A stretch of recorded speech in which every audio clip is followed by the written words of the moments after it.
Okay, our next presenter is Steve Austin. He is the Bridge Division Field Operations Section Director at the Texas Department of Transportation. His presentation is going to be the cost of delayed action, bridge repair versus rehab versus replacement. Get started on the table of contents. Just a quick outline.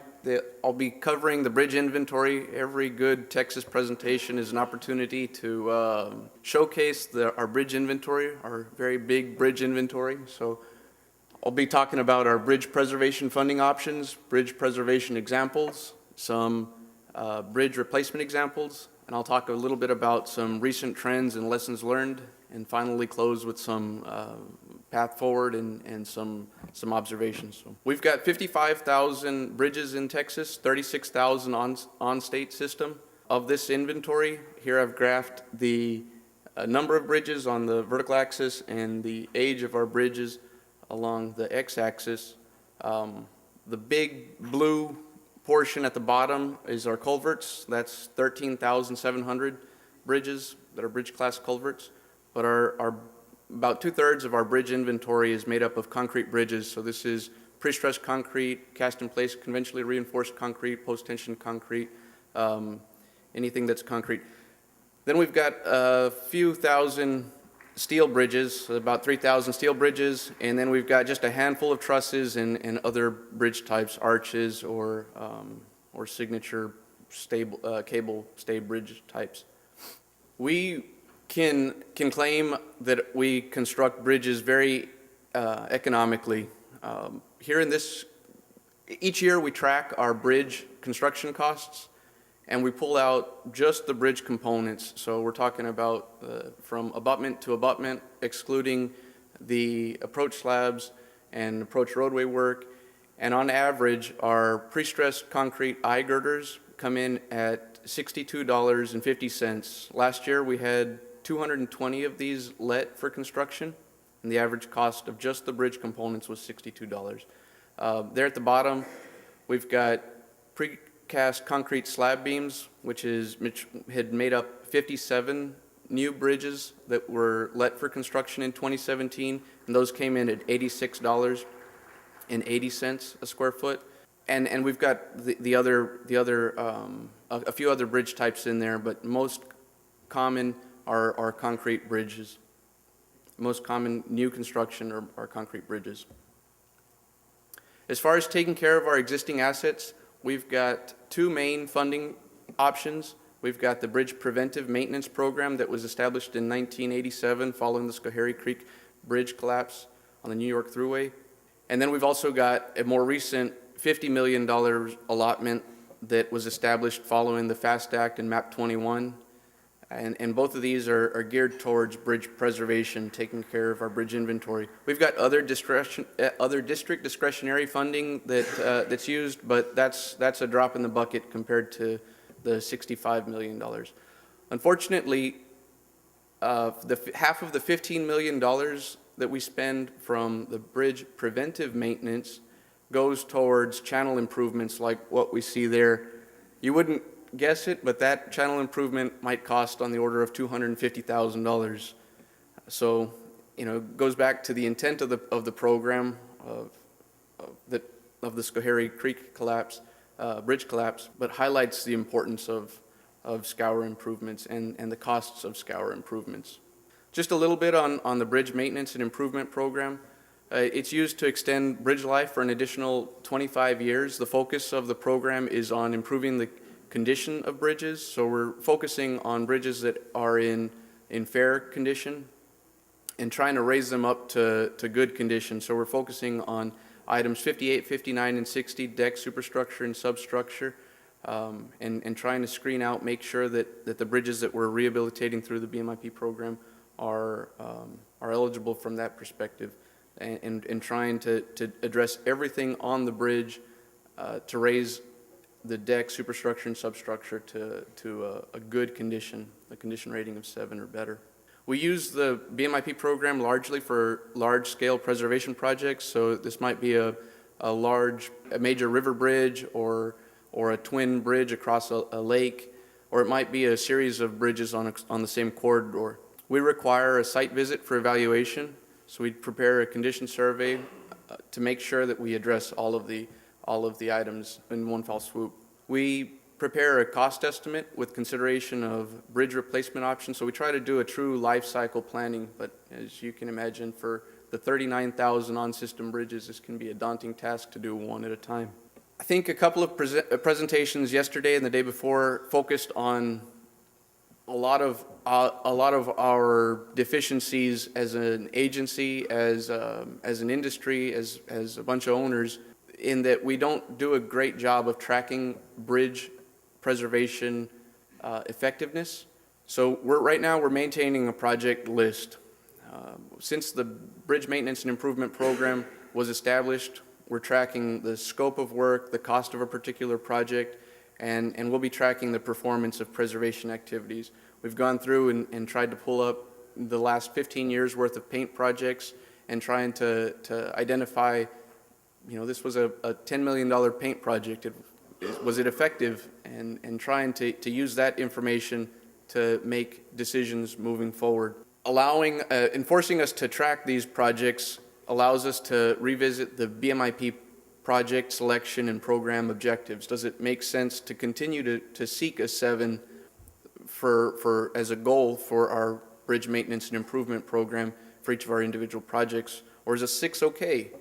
So those are the kind of things that we're trying to answer as we continue to track the performance of the bridge preservation projects. I'll talk a little bit about examples of preservation activities. The first example is a culvert preservation project. This culvert was constructed in 1953 and widened in 1968. The original construction was in very good condition, but there was some isolated deficiencies due to deficient cover on the soffit of the top slab.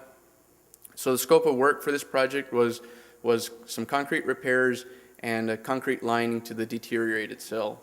It didn't involve traffic impacts, so the cost was primarily on that one portion of the deteriorated cell. All of the other components on the bridge were in good condition. The total construction cost that was bid for this project was $54,568. This worked out to be $47 per square foot of bridge deck area. Again, this is the total cost, mobilizations lumped in there. So right now I'm comparing apples to oranges in terms of the table that I presented a little while ago, but we'll get to that when we get to the replacement examples. But $47 a square foot of the total bridge deck area. It seems high at first glance. Project number 2, this is a major rehabilitation of a culvert project. This is 11 spans of culvert, 130-foot long bridge class culvert, 11 cells, and the scope of the work was to address a deteriorated joint in the original construction that had incorporated expansion capabilities. The 1940 construction incorporated an expansion capability that the 1985 construction didn't. It resulted in infiltration of water at that joint and severe deterioration at that joint and in those 2 spans that are difficult to see, unfortunately. Right here and here. So as part of this project, we wanted to take advantage of a contractor being mobilized at this location, so we also improved the rail. So we did the rail upgrades, and we addressed the wing deterioration as well, wing wall deterioration as well. The total construction cost for this project was $1 million. This required extensive traffic control for the phasing to accommodate this work. This worked out to be $194 a square foot of bridge deck area. Ultimately, I think we still made a good decision in moving forward with this project, but the cost estimate from the original planning phase to final design cost estimate to even construction bids continued to escalate. Considering the condition of the rest of the structure, I think we're getting a good product. The third example is a bridge rehabilitation. This is the State Highway 149 over Sabine River. This bridge was constructed in 1943 and widened in 1961. The approach spans consist of a series of concrete T-beams and pre-stressed concrete spans. The main span is one of 3 spans of a 230-foot steel unit. The scope of work for this project was to remove the excess asphalt overlay, clean and seal the joints, perform rail upgrades, strengthen the girders with post-installed shear studs, and perform various other concrete repairs, repair beam ends, and clean off debris and deleterious material from the steel unit. Total construction cost for this project was $2 million, and over the length of this required several phases of traffic control, but because of the length and the width of the project, this didn't require too much traffic control to where it inflated the project cost too much. The total project cost worked out to, on a square footage basis, to be $24 per square foot of bridge deck area. I really think that this is the poster child of good BMIP projects, of good preservation projects, especially considering the high value in the $24 in square foot bridge deck area. Another example of major rehabilitation is a series of bridges on a corridor on IH-27 in Lubbock. So Lubbock is in the northern area of Texas where we use de-icing salts and chemicals. These bridges are pre-stressed concrete bridges. The scope of work for these projects consisted of removing and replacing bridge deck overlays. So these were concrete overlays that had been in service for about 25 years. Also, the scope of work consisted of concrete repairs to the substructure and superstructure, bearing pad replacements, and substructure strengthening. This photo here on the right, or these photos, are removing chloride-contaminated shell of the bank caps. So the interstate's being supported on shoring while the chloride-contaminated concrete is removed. We're going to go back with concrete and then fiber wrap it. Kind of going to Doug's presentation a couple of days ago, the effectiveness of fiber wrap is something that we are researching, and we found it to be quite effective on fiber wrapped concrete that was completed 20 years ago. So we expect to get at least another 20 years out of this rehabilitation effort. The construction cost for this project was $7.6 million, and on a square footage of deck, we're looking at $61. So I think this is another good value. Now going to highlight bridge replacements, again highlighting the $62.50 is how inexpensive we can construct bridges, or at least that's the another thing that we pride ourselves on our low-cost bridge construction. But we'll go into that in a little bit of detail. This bridge is FM 981 over Bear Creek. This is a project in our Dallas district. The original bridge was constructed in 1951 and consisted of 5 simple span concrete slabs. The scope of work for this project was really just straightforward: replace the bridge with a pre-stressed concrete beam spans, and this work was done with a full closure, so without phasing of work. This is probably the simplest of bridge replacement type of projects. Close it at one end and just replace it, and then open it up to traffic after that. The total construction cost for this project was just under $1 million, which worked out to be $359 a square foot of the original bridge deck area, kind of spun a different way. Of the new footprint of bridge deck, this worked out to be $150 per square foot. I think this was a very good value for bridge replacement on this project here. FM 1945, another project over a creek, real similar. Concrete slab spans was the original construction in 1953. It was replaced with pre-stressed concrete box beams. The construction cost was $500,000. It worked out to be $461 per square foot of bridge deck area replaced, or $240 a square foot of new deck area. real similar to the last one, this project had a complete closure at both ends. Big difference, 150 to 240. I think the 240 is probably the more common cost. But going to more urban bridge replacement projects, we've got a project in Amarillo, near Lubbock, in the grand scheme of things, in another northern region in Texas that has heavy chloride exposure, chloride contamination through de-icing salts. This bridge was constructed in 1969. The district was looking to rehabilitate this bridge. During the condition survey, we found that there was 90% delaminations on the substructure components. There was deck work that needed to be done, a complete redecking that would have needed to have been done. Beam ends were severely deteriorated, and again, the columns were probably 80 to 90% delaminated as well. The total construction cost for this project worked out to be $7.5 million. It worked out to be $320 a square foot of bridge deck area replaced and $312 a square foot of new deck area. Obviously, we expect an anticipated life of 75 years, hopeful. We do some special environmental protection measures over there for, or environmental considerations for corrosion protection are made to try to get that 75 years, but you'll see the 1969 structure didn't last very long. We expect that we'll have to revisit this bridge with joint seals to keep from the de-icing salts getting to the substructure. And of course, we're probably looking at either a deck replacement or major overlay of some sort in the next 40 years.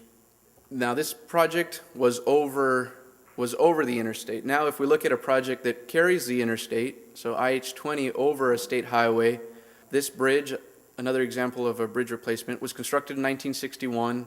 It was twin structures of steel continuous span bridge, and it was repainted in 1989. The scope of work was to just replace the two bridges with another pair of pre-stressed concrete bridges. The total construction cost for this project was $14.9 million, and this work needed to be done. The deck again was severely deteriorated from the chloride contamination.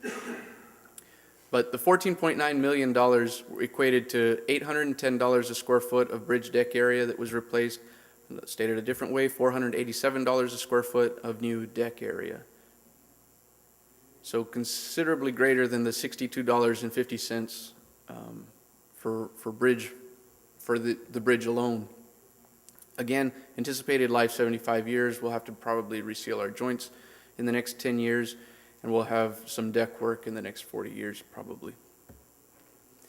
Kind of to summarize the observations that we made that I've presented here, if we look at the summary on the left, those are all of the replacement costs. And like I mentioned before, we're tracking the costs of our preservation type projects. And that's summarized in the graph on the right. What you might not be able to see very clearly is that these points in blue, all of these points in blue are concrete bridges that are rehabilitated, and these are steel bridges that are rehabilitated. To kind of go back and explain the graph, along the vertical axis, we've got the cost per square foot of rehabilitation, and along the x-axis, we've got the average condition rating, items 58, 59, and 60. So if we've got a bunch of 6s, obviously it gets an average condition rating of 6. And there's a clear trend here. As the bridge starts to deteriorate and have a lower condition rating, the cost obviously increases. That makes sense. But we're using this information to make decisions. Does it make sense does it make more sense to preserve our steel bridge inventory, recognizing that these bridges that we are preserving today are going to have to be repainted in the next 20 years? So we're trying to use this as an aid for program selection, project selection, and to encourage districts to select particular projects. What's clear from these costs is that a cost estimate needs to be performed up front, and it's very difficult to come up with a true cost estimate considering the traffic control costs. We need to be performing life cycle planning for each of these bridge projects. Kind of key points, going back to the traffic control and phasing, this can significantly increase the price of a project. Costs for bridge improvements have been higher than final cost estimates and much higher than initial estimates. The scope of rehabilitation work changes as plans develop, so we might have a condition survey that says you've got to do some concrete repairs, so you select a project as a good candidate, then you perform a condition survey, identify that there's severe deterioration of the bridge, and so the scope starts to work. You start working through the details and realize, well, how do we do this? Well, it's going to be more involved, and so as the plans progress for any rehabilitation project, it seems that the cost you start to eat into your contingency a whole lot more quickly. Kind of path forward, we're looking at culvert replacements over major rehabilitation of culverts. I think we're going to probably get better value out of culvert replacements rather than trying to rehabilitate them, especially considering phasing that might be required. We're tracking the performance of overlay projects, including participation in the bridge deck database. We're tracking I hope the other states here in this room are participating in the bridge deck database efforts. We're tracking performance of steel painting projects, like I said.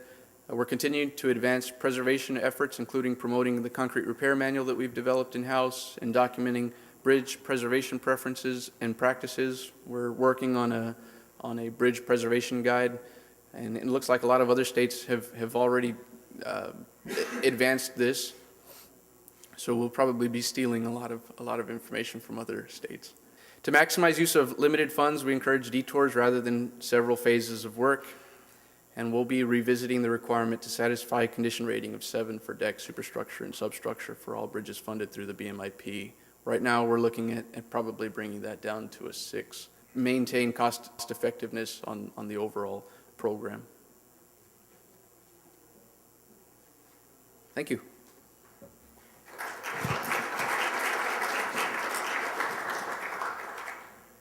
The preceding was produced by the National Center for Pavement Preservation. More information can be found on the web at pavementpreservation.org. Additional support provided by Michigan State University.